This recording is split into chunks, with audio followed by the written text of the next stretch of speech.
Yo guys, welcome to my video. Macam mana dengan pengguna-pengguna iPhone dekat luar sana tu yang pakai iOS 26? So far okay ke? And korang dah ready ke dengan next operating system yang Apple akan introducekan? Cuba korang teka apa nama next iOS ni. Cuba korang teka.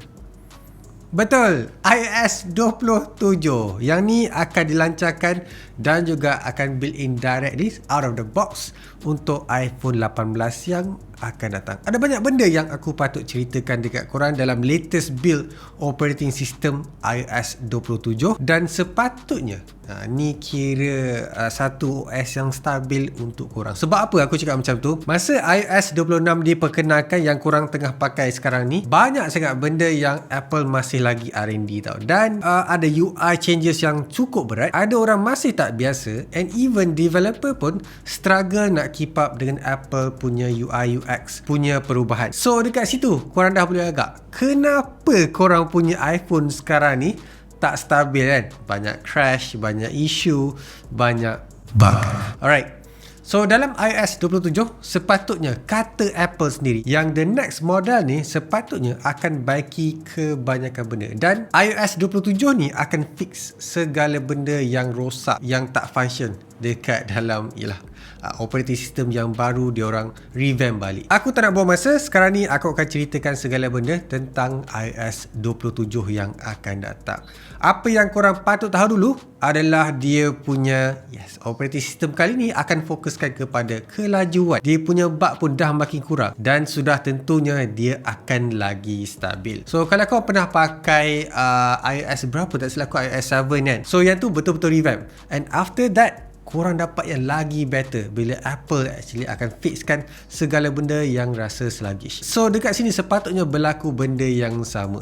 Dia dah banyak ubah and then sekarang dia cuba fokuskan untuk lajukan lagi korang punya pengalaman tu so that dia tak ada isu sangat. Untuk aku punya experience sendiri lah kan, pakai iOS 26 ni quite sangat too much bug lah. Kalau korang tanya aku, kamera dia, UI dia, even AirDrop pun susah nak function tau kadang-kadang. Phone tak detect lah. And sekarang kalau korang tengok, even kalau korang tukar bateri pun boleh tukar dia punya battery health. So dekat situ kalau boleh Apple tolong ubahlah benda-benda macam ni so that kita sebagai pengguna tak mudah tertipu dan juga tak ada masalah sangat. Korang yang dah pakai, tak kira lah iPhone 11 ke iPhone SE ke, bagi tahu juga, aku nak tahu apa bug yang korang selalu hadap yang ada dekat dalam iOS 26. And then menurut rumours juga korang akan dapat satu butang khas untuk enable dan juga disablekan liquid glass features yang ada dekat dalam iOS 27. Sekarang ni korang experience liquid glass macam biasa kan. Ada orang tak biasa,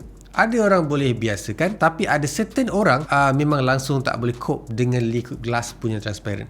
And sometimes tak masuk akal. Tiba-tiba dia hilang dekat dia punya UI dan menyusahkan lah kan. So dekat sini katanya akan ada satu butang khas untuk korang enable dan juga disable korang punya liquid glass tu, effect tu especially. Korang jangan salah faham, sekarang masih lagi boleh enable dan juga disable kan. Even korang boleh custom korang nak banyak mana effect dia punya liquid glass tu. But it's a bit hassle kalau korang nak tukar setiap kali kan. So contohnya macam apps tu tak function kalau pakai liquid glass, so better aku offkan terus. So dekat sini korang akan ada terus straight offkan terus liquid glass dekat korang punya iOS 27. Butang yang macam mana tu Fazli? So kalau korang tahu butang dark mode kan, so it's just same like that. So basically korang just tekan dekat quick setting macam gini je, enablekan dan juga disablekan dekat korang punya quick setting je. Next up aku nak cakap pasal Siri. Yes, aku tahu kritikan kan, kutukan, tomahan yang dah dibuat dekat Siri ni dah lama dah. Aku pun dah bosan dah aku nak cakap pasal Siri ni sebenarnya. So ada good news sebenarnya untuk Siri punya version ni. So kalau korang tengok berita a few months, Apple nampak gaya dah realise yang diorang patut collab dengan Gemini instead of ChatGPT untuk diorang punya integration AI, Apple Intelligence katanya. Dan so far dengan ChatGPT dia tak pergi jauh. Even aku pun tak rasa pun efek ChatGPT dekat dalam iOS punya ekosistem tau. So that's how bad dia punya integration, dia punya collaboration antara dua company ni. So after this, Siri akan gunakan part of LLM dekat dalam Gemini tu untuk ada dekat dalam Siri tau.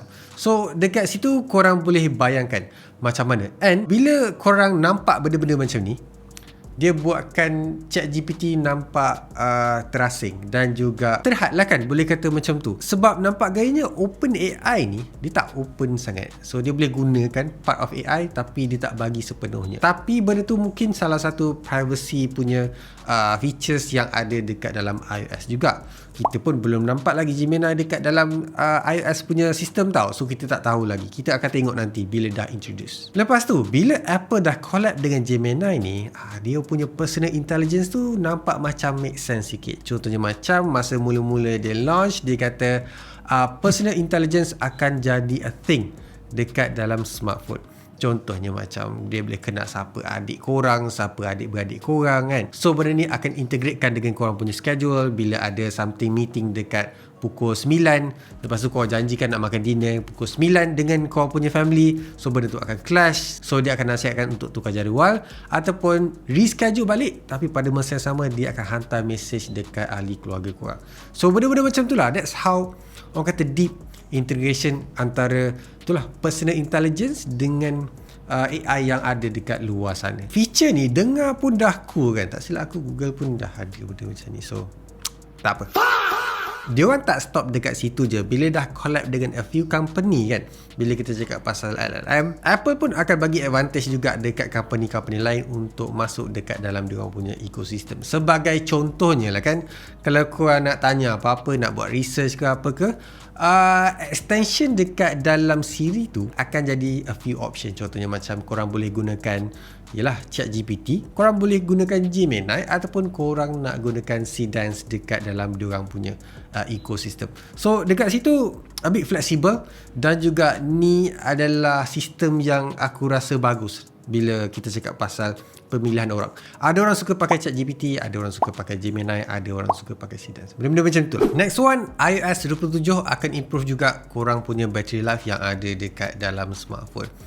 Jujur aku cakap aku punya iOS device bateri dia tak pernah bagus sangat bila korang pakai lama-lama. First, second day mungkin okay, tapi after that dia akan drain gila bateri korang. Sebab kita dah ada semua benda cache dekat dalam korang punya file. Lepas tu dia akan download, dia akan delete, download balik. So benda-benda macam tu akan makan korang punya data. At the same time dia akan gigit korang punya bateri juga pada masa yang sama.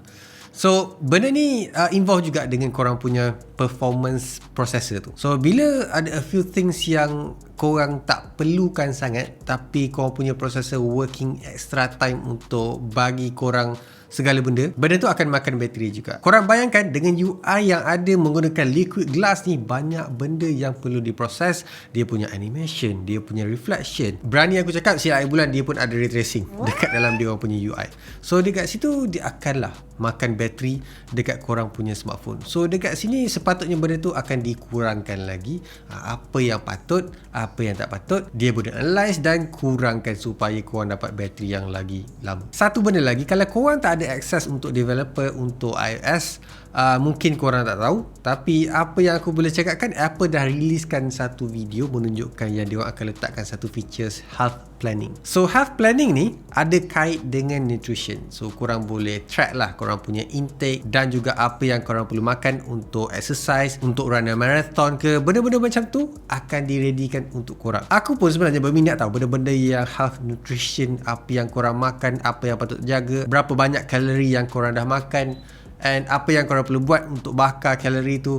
Benda-benda macam tu aku berminat tau, dan aku kurang arif pasal benda-benda gitu. Bila ada dekat dalam iOS 27 ni, benda ni agak membantu aku lah sebenarnya. Features yang aku suka tapi tak ada dekat Malaysia ni, benda-benda pasal satellite ni. Benda ni usually tak ada dekat dalam Malaysia. So Apple Maps untuk iOS 27 sepatutnya akan support menggunakan satellite. So maksudnya kalau korang travel kan, tiba-tiba internet tak ada kan, korang boleh gunakan satellite tu untuk bagi tahu korang dekat mana. Yelah, US kan besar dia punya negara kan. So ada part of the country tak ada sangat line, tak ada sangat internet. So korang terpaksa rely on something else. Contohnya macam Starlink ataupun satellite yang lain lah. So tu yang aku kenal lah. And benda ni bagus, korang boleh integratekan bersama dengan korang punya kereta. Tapi kalau korang tanya aku lah kan, GPS still boleh guna kan. Maybe nak hantar message, nak hantar contact kalau kereta broke down ke, benda-benda macam tu. Tu maksud aku. Bila Apple Maps dah boleh gunakan satellite, maksudnya korang pun akan boleh gunakan internet. So, apa maksudnya? Kalau korang sesat dekat tengah hutan, korang boleh tangkap gambar, report apa yang berlaku dekat korang, ataupun mungkin korang terluka, terjatuh, terpatah kan. Korang boleh tangkap gambar dan juga hantar dekat medical ataupun orang yang nak tolong korang tu. Apa yang perlu dibawakan dan juga apa yang korang perlu buat untuk kurangkan korang punya pendarahan. Benda-benda macam tu lah sangat berguna. Aku sangat suka bila features ni ada. Tapi masalahnya yang aku tak suka adalah dia tak available dekat Malaysia. Aku nak pergi Broga pun takut sebab tak ada support satellite ni. Aku tak pernah pergi Broga sebenarnya. Aku tak tahu dekat atas tu ada internet ke tak. Cuba korang komen dekat bawah, dia ada internet ke tak? Aku tak tahu. Alright guys, aku rasa tu je lah dulu features iOS 27 yang akan datang korang akan dapat dekat dalam korang punya iPhone. Bukan iPhone orang lain, korang punya iPhone tau. So korang tak perlu nak fikir sangat. Tapi kan Fazli, lama lagi ke iOS 27 ni nak launch? Kalau kan tak lama lagi dah. Kita dah bulan 5, so dia akan launch next month, bulan 6. Korang jangan risau. So dekat mana tu? Dia akan launch dekat Apple Park Campus macam biasa. So far adalah a few luar daripada tu, tapi tak silap aku tu brand ataupun model kot dia launch. But yang ni confirm korang akan dapat tengok dekat Apple Park Campus. But korang jangan jual pula iPhone korang. Dia tak akan turun harga tau. Bukan iPhone baru tau. Bulan 6 ni. Korang jangan salah faham pula. Tiba-tiba jual kan sebab bulan 6 dah keluar iPhone 18 tiba-tiba. Tak. Bukan. No, God, please, no, no. Satu benda lagi, bila adanya iOS yang baru dekat muka bumi ni, akan adalah device yang tak akan dapat support. So device apa tu Fazli? So dekat sini aku akan beritahu. So kalau korang pakai iPhone 12 ke atas, good luck. Korang masih boleh dapat. Ramai pakai iPhone 12 dah cuak tu. Tak, korang masih lagi support. Tapi kalau korang pakai iPhone SE 2, kalau korang pakai iPhone 11, 11 Pro, 11 Pro Max, yang ni korang dah tak dapat support iOS 27. So kalau korang nak jual, jual lah sekarang kan? And belilah iPhone yang 2-3 tahun lepas tu. Jangan tiba-tiba beli iPhone 12 pula kan. Oh gila ke setiap tahun nak tukar iPhone? Better kau beli iPhone 17 je kalau macam tu.